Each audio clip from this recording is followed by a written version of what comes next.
Palestra de Joel Goldsmith, Negue a si mesmo e glorifique a Deus. Tape 608, parte 1.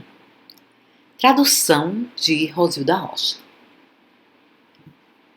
Quando chegamos pela primeira vez a um estudo da verdade, a alguma abordagem metafísica, somos seres humanos e temos corpos materiais e problemas materiais. Somos seres humanos que existem quase como num vácuo. Não temos coisa alguma, porque parece que estamos continuamente precisando de alguma coisa. Precisamos de companhia, precisamos de dólares, precisamos de moradia, precisamos de transporte, precisamos de atividade, precisamos de emprego, precisamos de proteção, precisamos de quase tudo que existe no mundo. Podemos ir ao dicionário e precisamos de tudo que está ali. Não temos nenhuma dessas coisas. Precisamos de saúde, beleza. E por causa de alguma falsa falta específica, chegamos ao estudo da verdade. Se for uma doença, vamos para sermos restaurados. Se for uma falta financeira, vamos em busca de emprego ou suprimento. Se for solidão, vamos para encontrar companhia e por aí em diante. E nessas primeiras curas, nessas primeiras demonstrações, falhamos em notar que algo mais está acontecendo do que simplesmente a remoção da dor, ou a remoção de um tumor, ou a remoção de uma febre. Falhamos em notar que está acontecendo algo diferente do que simplesmente conseguir um novo trabalho ou um trabalho melhor. E seguimos tendo como certo que somos ainda seres humanos, mas que agora encontramos um Deus que está nos acrescentando essas coisas humanas que ainda parecemos precisar. Geralmente, essa é a ideia.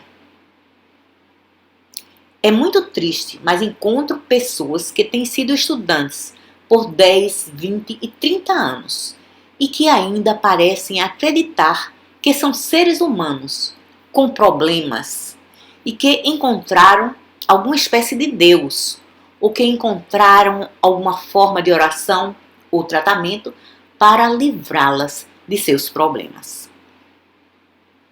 Elas chegaram à crença de que você não mais faz petição a Deus, mas faz uma porção de afirmações e Deus faz por você o que não fazia quando estava simplesmente pedindo coisas.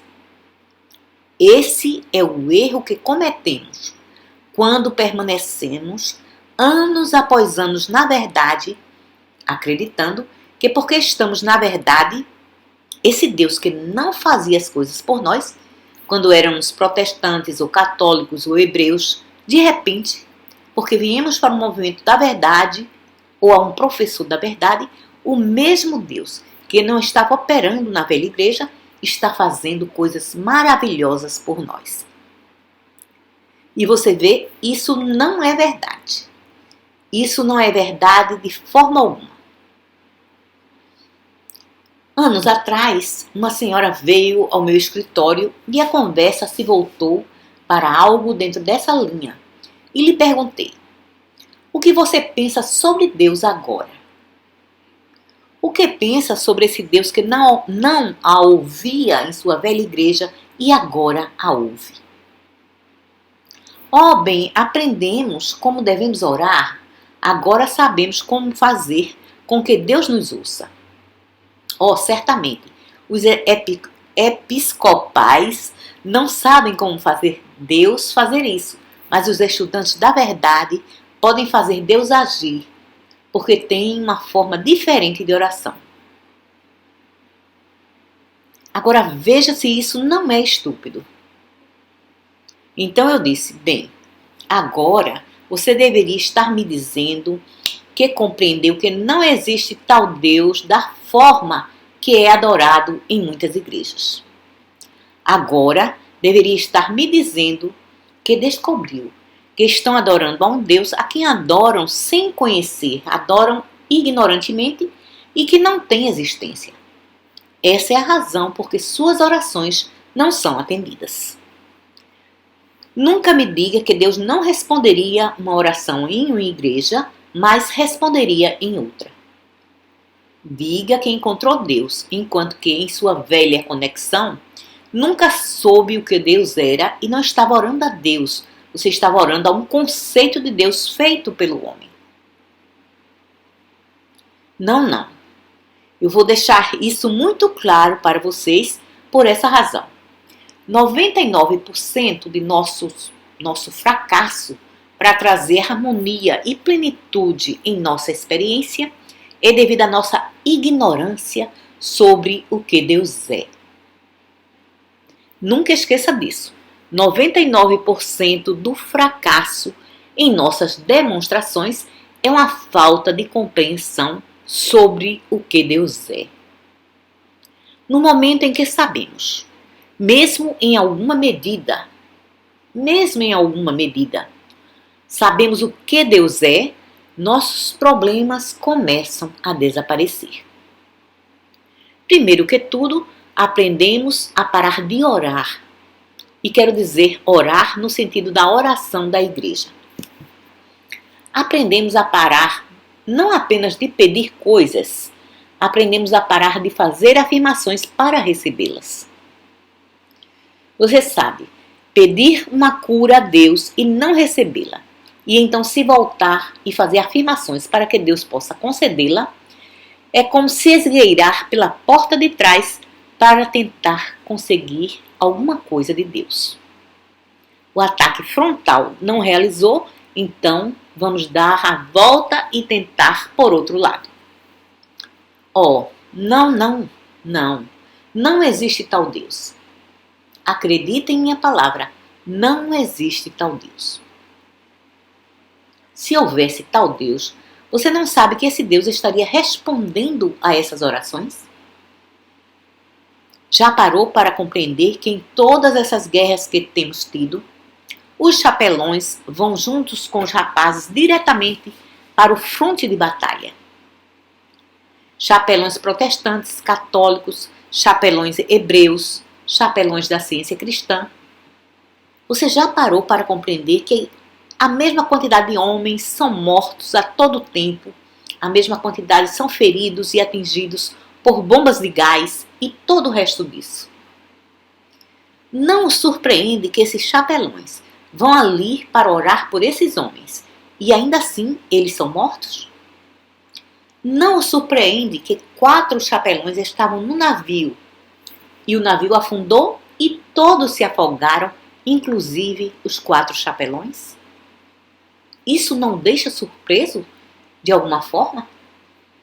Você não questiona onde Deus estava com todas essas orações dos protestantes, católicos, hebreus, todas essas orações sendo realizadas?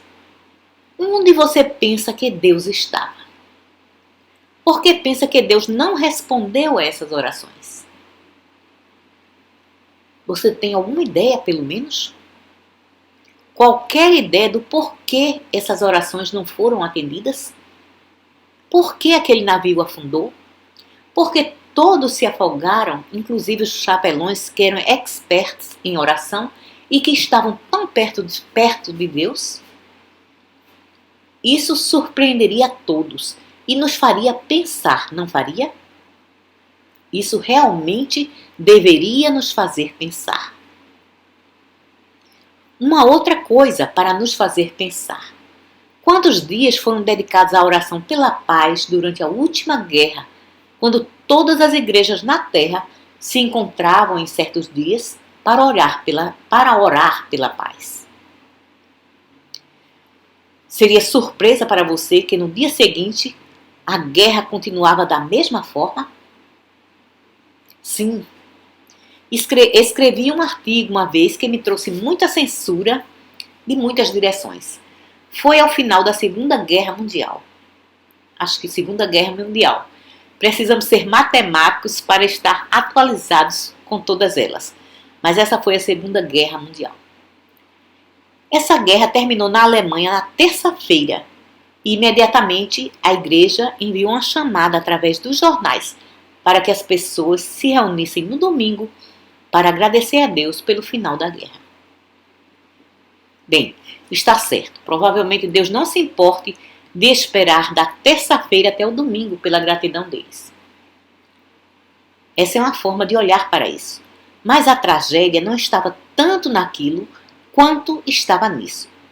Estavam agradecendo a Deus pelo final da guerra na Alemanha, enquanto a mesma guerra ainda continuava no Japão e no Oceano Pacífico. É como dizer, Deus, pare metade da guerra. E você sabe, houve uma coincidência também. No dia em que Deus parou a guerra, os alemães estavam sem munição e sem armas. Mas simplesmente, coincidentemente, eles pararam parcialmente naquele mesmo dia, quando não tinham mais nenhuma peça de armamento com a qual lutar. Quero dizer, isso faz você pensar sobre essa coisa de agradecer a Deus pelo final da guerra. Aqui está um filho seu a salvo na Alemanha porque Deus intercedeu e findou a guerra. E o outro filho está aqui no Japão e está no mesmo perigo. Que Deus vai contra um filho aqui e não contra outro filho ali? Você realmente acredita que Deus tem alguma coisa a ver com o final da guerra? Se acredita, é tempo de acordar. É tempo de acordar justamente agora, porque nessa compreensão você precisa descobrir a razão para a sua falta de demonstração. Precisa descobrir que você não deixou ainda a igreja ortodoxa, que está ainda acreditando que Deus pode começar guerras ou parar guerras, que Deus pode recompensar o bem e punir o mal.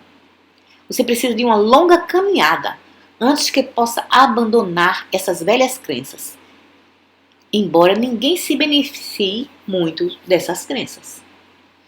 Você vê, esse assunto de Deus é o único assunto que deveria interessar ao estudante verdadeiro, não demonstrações, mas Deus.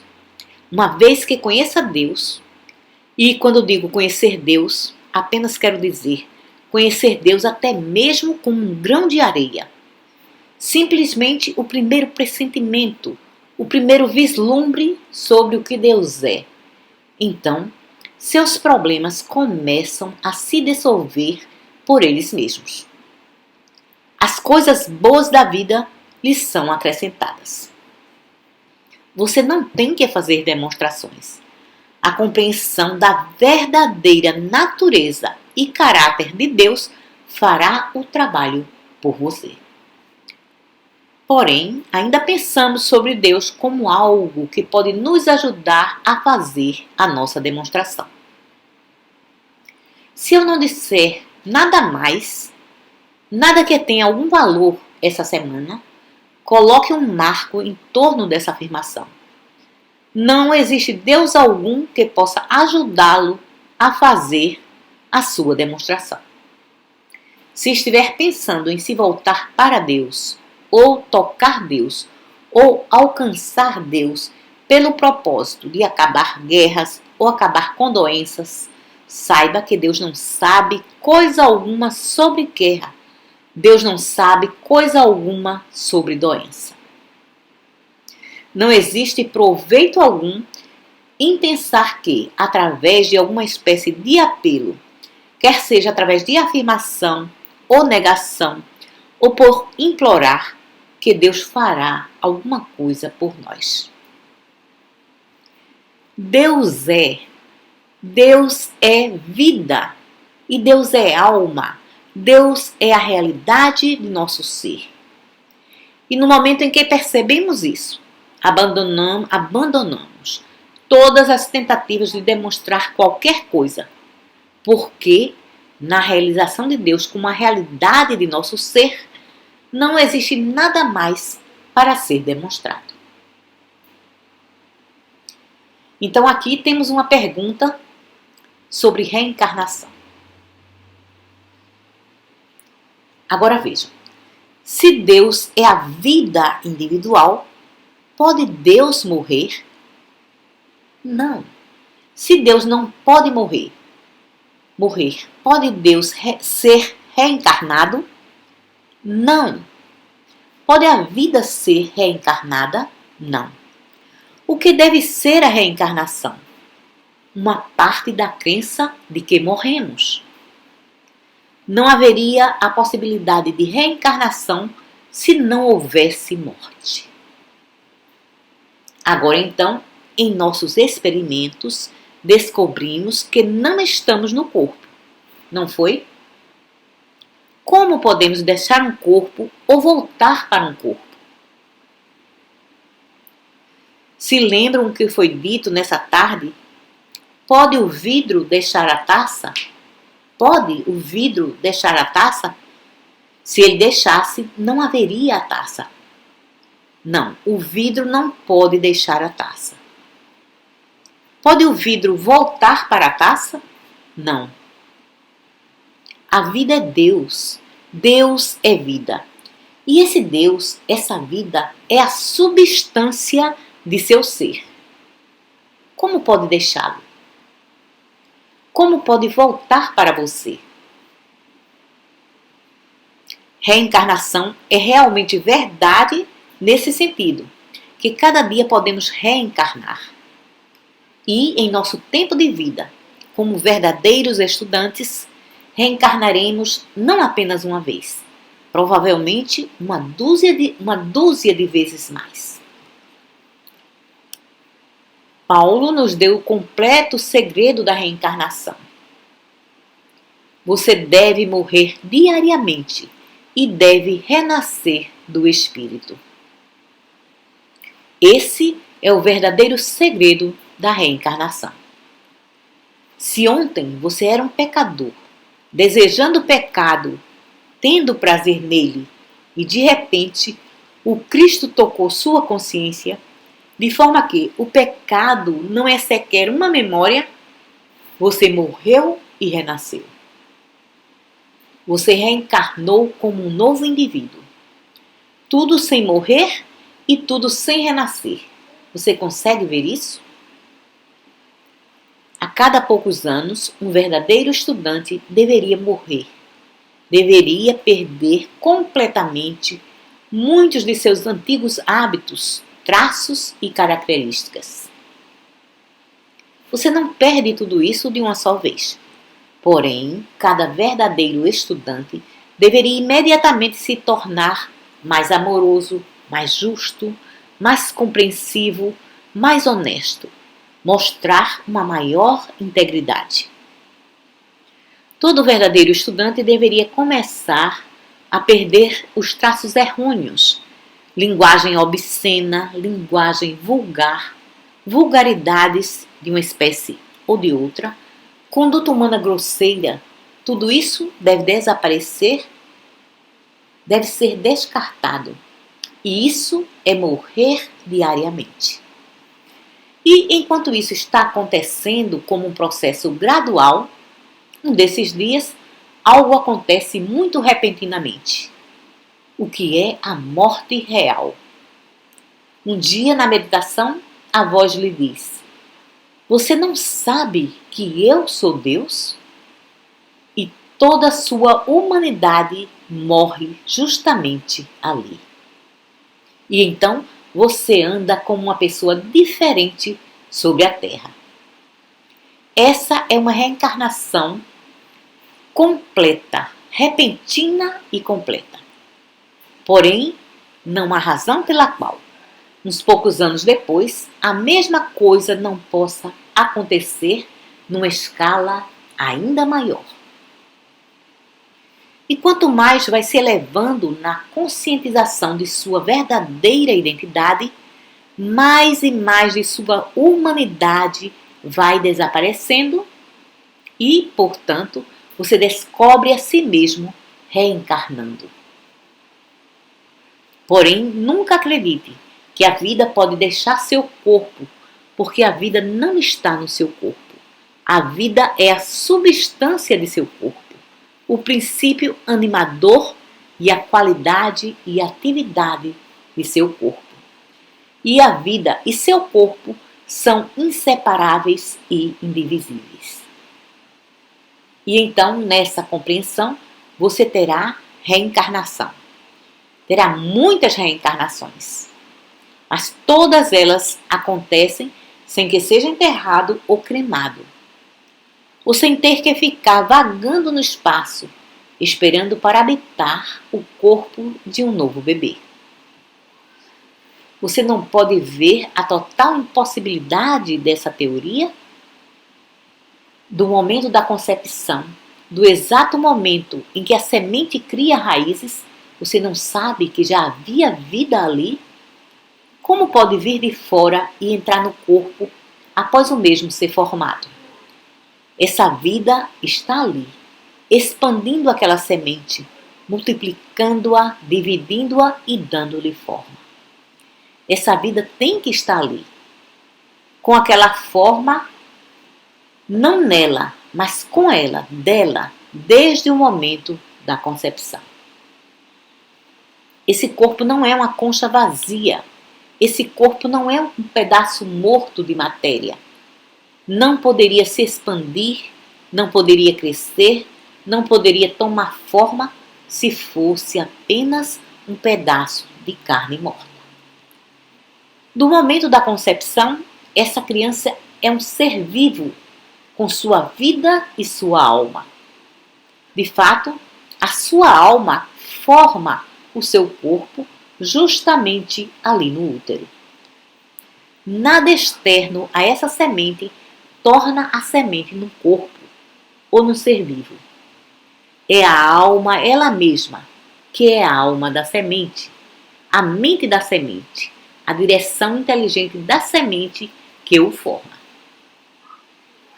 Como poderia qualquer outra coisa ser inserida nele, como se fosse uma concha vazia? Nunca acredite que algum bebê é uma concha vazia, mesmo 5 minutos após a concepção. Não é, é uma alma viva. Quer esteja ainda autoconsciente ou não, isso é uma outra questão. Mas é uma alma viva e tem sua vida. E a vida dessa semente está animando-a e desenvolvendo-a e trazendo-a à sua completa expressão. Jamais deixe pessoa alguma lhe dizer que seu bebê é, foi ou poderia ser uma concha vazia esperando que alguém pule dentro dela. Não, não. Não é dessa forma. Sim, reencarnação é verdade do ponto de vista da humanidade. Reencarnação é verdade do ponto de vista da humanidade, não do ponto de vista do desenvolvimento espiritual, no qual Deus já é a própria vida de nosso ser. Bem, aqui temos uma outra pergunta de uma senhora que, evidentemente, é adventista do 7º dia e acredita que devemos guardar o sábado como o sabá. O mestre respondeu a isso quando disse: o homem não foi feito para o sábado, mas o sábado foi feito para o homem. Essa é a resposta. Deixe o homem escolher qualquer dia da semana que preferir para o sabá. Ou deixe-o ser um verdadeiro estudante e dizer: 7 dias por semana são os nossos dias de sabá. Mantenha-os sagrados. Você nunca deve acreditar realmente que Deus pediu para guardar um dia da semana como sagrado e sair por aí fazendo o que bem entender nos outros 6 dias. Ou não. Você vê, se apenas pudesse compreender que nos primeiros dias dos hebreus, quando o Velho Testamento estava sendo formado, que a consciência dos hebreus naquele tempo estava no mesmo nível intelectual e cultural dos negros americanos em 1866. Agora eu tentei compreender isso. Você não? Os hebreus, nos dias de Moisés, eram escravos, Não era permitido que tivessem acesso à educação. Não era permitido que tivessem cultura ou que fizessem parte da sociedade. Eles eram mantidos como escravos, eram alimentados pobremente, moravam pobremente e, como os negros do sul, era-lhes dado uma conta por tudo isso. E no final do mês, lhes diziam o quanto deviam. E na data em que isso era somado, eles deviam 6 anos de salário a cada mês. Portanto, nunca chegavam a ver realmente qualquer dinheiro. A condição dos hebreus era quase a mesma que a dos nossos negros americanos no sul. Não educados, completamente analfabetos, sem cultura, sem refinamento. E qualquer que fosse a religião que tinham, era tão pagã como a maioria das religiões que temos nesse país hoje. Se não temos ainda um pouco mais, é possível que sim. Agora, duvido que seria possível lhes dar muito crédito nesse estado de analfabetismo. Assim, quando Moisés tirou os hebreus para fora do Egito e os levou para a Terra Santa, para o deserto, lembrem que sua primeira tarefa foi lhes dar liberdade. Ele realmente lhes deu alguma liberdade e eles a transformaram em licenciosidade. Eles não sabiam como se comportar. Da mesma forma que quando comecei a viajar pelo Sul, em 1911, a grande reclamação que eu ouvi então era que os negros não sabiam como se comportar. Ficavam selvagens quando lhes era dado um pouco de liberdade. Naturalmente ficam, se juntamente com a liberdade não lhes for dado educação de forma a ensiná-los como se desenvolver. E assim não havia educação para os hebreus, e a liberdade se tornou licenciosa. E a primeira coisa que descobre é que Moisés teve que lhes dar um livro de regras. E estou pensando sobre um outro livro de regras que a senhora Eddy deu ao mundo. O manual dela e sua afirmação quando a deu. Nunca sonhei que tivesse que dar um livro de regras aos nossos seguidores. Mas, evidentemente, eles não saberiam como se comportar. Eles não saberiam como se comportar sem um. E aqui está ele. Então, Moisés também não sonhou em dar ao seu povo um livro de regras. Mas não saberiam como se comportar, até que teve que fazer as regras enquanto prosseguia no caminho. Agora, deve lembrar que na Terra Santa daqueles dias era muito quente. Quase que a todo tempo era muito quente. E a principal refeição deles era frutos do mar. E como sabem, os frutos do mar não podiam ser mantidos, porque eles não tinham gelo, não tinham refrigeração. E assim os hebreus estavam adoecendo por comerem mariscos contaminados. E então, a primeira coisa que temos é: Deus disse, vocês não devem comer mariscos. Agora, isso não faz sentido? Certamente faz. De que outra forma você vai fazer com que pessoas ignorantes se comportem, exceto se lhes der um departamento policial, ou se lhes disser que Deus disse? Existem somente 2 formas, e eles não tinham um departamento de polícia. Então a forma foi dizer: Deus disse, não farás isso ou aquilo. E assim foi com essas outras comidas. A carne de porco, você sabe que não pode conservá-la no clima quente. É muito difícil de conservá-la no verão, até mesmo no nosso clima. E assim precisavam ter uma lei: não comerás carne de porco. Deus disse isso. Porém, o que Deus tem contra porcos há mais do que contra vacas? Você não saberia, nem eu. Todavia, a razão verdadeira era que a mesa não seria conservada naquele clima e por isso precisava ser regulada. Agora, dessa mesma forma, esses hebreus não tinham sentido algum de amor. Eles viveram por tantos anos, tantas gerações, debaixo do calcanhar de um ditador, que a vida deles era uma vida de autopreservação. E provavelmente perderam todo o sentido de amor aos pais, aos parentes, aos amigos e na vida comunitária. Então Moisés precisou lhes dar uma lei. Deus disse: amarás teu pai e tua mãe. Você não acredita nisso, acredita? Você não pode acreditar que Deus diria a qualquer pessoa: você deve amar seu pai e sua mãe. Por quê? O amor ao pai e à mãe é um instinto normal, natural no coração de qualquer um que tenha alcançado qualquer medida de civilização.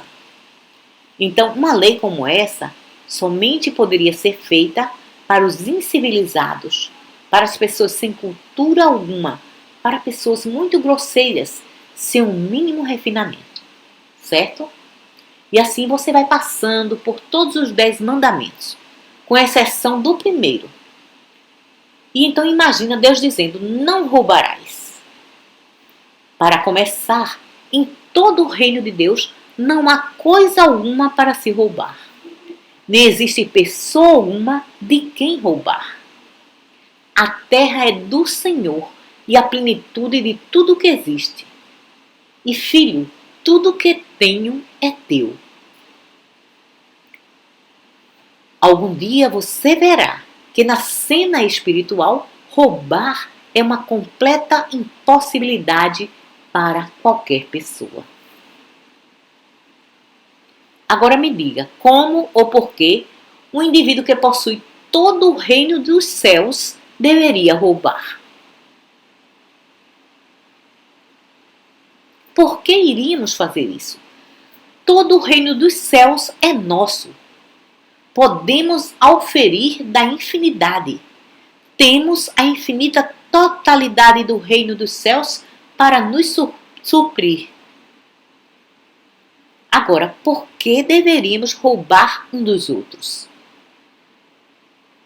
Então, Deus estaria fazendo graça, sabendo que nós herdamos o reino, que Ele nos concedeu a totalidade da vida.